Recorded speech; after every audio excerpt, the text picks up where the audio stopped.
Let us begin with a story, a true story. This is a voodoo sigil. What I've written on the back of it, and this is many years ago, I've had this for many years, is for the Igbo people, slaves with courage to know they weren't.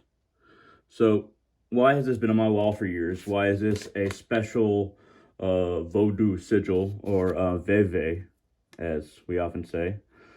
The reason that I've had it on my wall for years and connect with those people from time to time is that the Igbo people, during the times of slavery in the United States, a big section of their tribe was taken by colonials. Not exactly sure how, but they were taken by colonials, and they were being shipped to the America at that time. United States at that time as well, I think.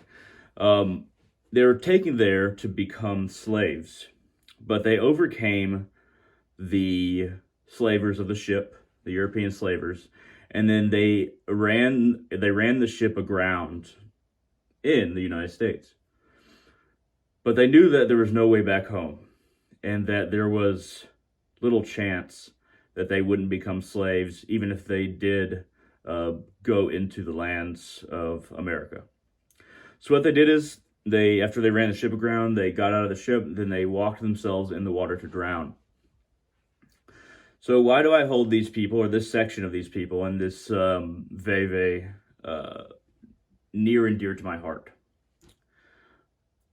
They will always be, and were, a people who showed that even if all the odds were against them, they controlled their destiny. They controlled their path, regardless of their circumstance. Even if their path was into the ocean once more from whence they came, that they didn't want to go in, that they didn't want to jump off beforehand, but they knew their prospects were poor once they got here. So these Igbo people actually represent a lot of different kinds of people. And we always have to remember the trauma of the past, how things came about, and the people that sacrificed themselves for their ideals. And I greatly respect the Igbo people and what they did. So this veve, it gave me the idea for this sigil, or at least the pot element. I actually created it as a sigil to contact spirits before I added in the pot, and I kind of extended the length between the two half circles to the right and left. But the pot in the center is very important. So let me go ahead and also read you the poem that I have written for that particular pot element. But before I do that, I would like to say that both these tea light candles have been anointed with Crown of Victory oil, which is right in front of you. Very important oil for magicians, and very potent as well. I'm just going to go ahead and light these tea light candles. But it won't be the only thing that we're doing with fire. Fire is very important.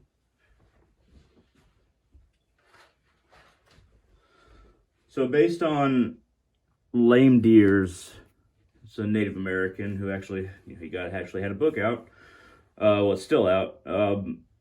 His understanding of the pot, and in Western culture, but also capitalist culture, we don't value the simple things. But for many Native Americans, and many people throughout the world, for as long as we have recorded, have contemplated and accepted how unique and how intrinsic various objects were to their existence. And contemplating the simple aspects of our existence led to grander understanding. The symbols just are. There's not, in Lame Deer's culture, I believe he's Sioux. I'm almost certain he's Sioux. In that culture, and in many Native American cultures, there is no word for symbol. Everything just is, and the functions that it performs. So that's what inspired me to write this poem, as well as the pot from the Igbo people, that voodoo sigil, which was probably put together later on from that occurrence, obviously. So this is the poem that I wrote, and I actually already uploaded it in video. but it can act as a primer for the ritual that I'm about to perform. This pot, when I place fire under it, cooks my soup. From this pot, a portion is drawn, either mine or another's. This pot feeds my ancestors through me. This pot is made from the heart by loving hands, from a large loving bosom. Upon death, I will go into this pot. It will be my urn. But not long after, it will heat soup once more. Rebirth.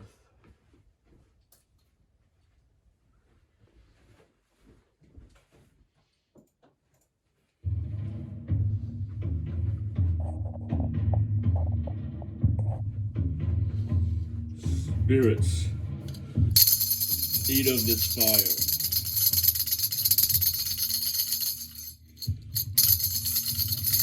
Fire, enliven these spirits.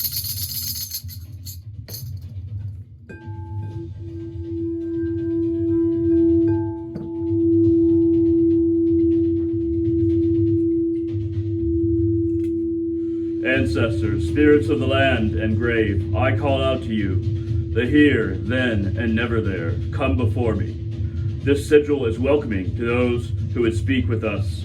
Spirits, spirits, spirits, you are here. Spirits, spirits, spirits, your life inhabits these lines. Spirits, spirits, spirits, see all and be seen by all through these mortal strokes. Spirits, spirits, spirits. Big boy. Power. Fire. Spirits. Inhabit this space dedicated to you.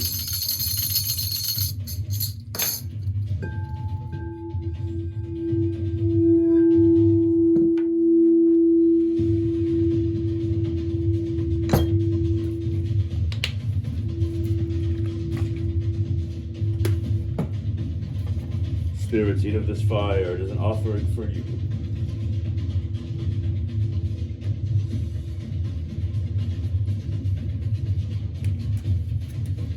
I call you here before us.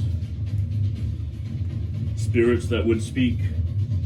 Spirits that would connect. Spirits that would be here with us. Eat of this fire. Spirits.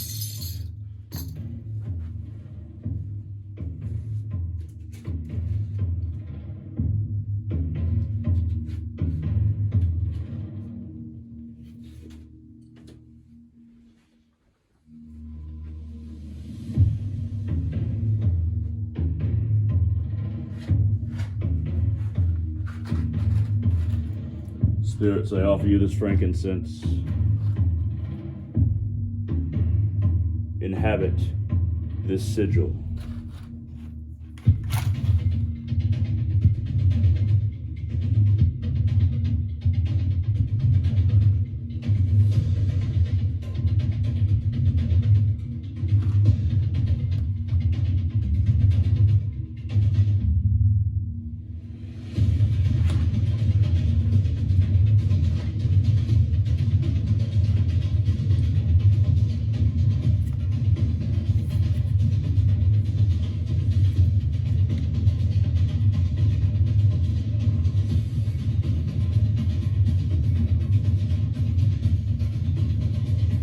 Mark this sigil in my own third eye.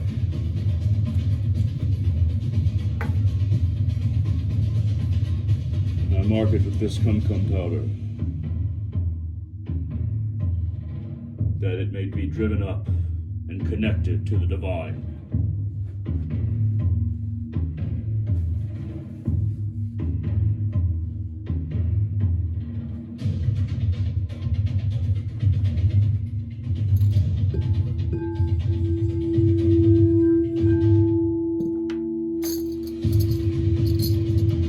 The womb, the hearth, the eye, the sky, all things in between are brought here to this center.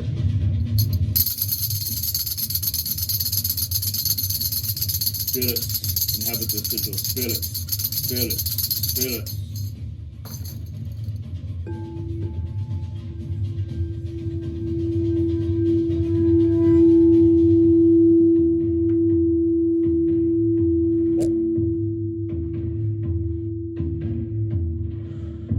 offerings have been laying here, and now everything will sit to manifest its power in this sigil.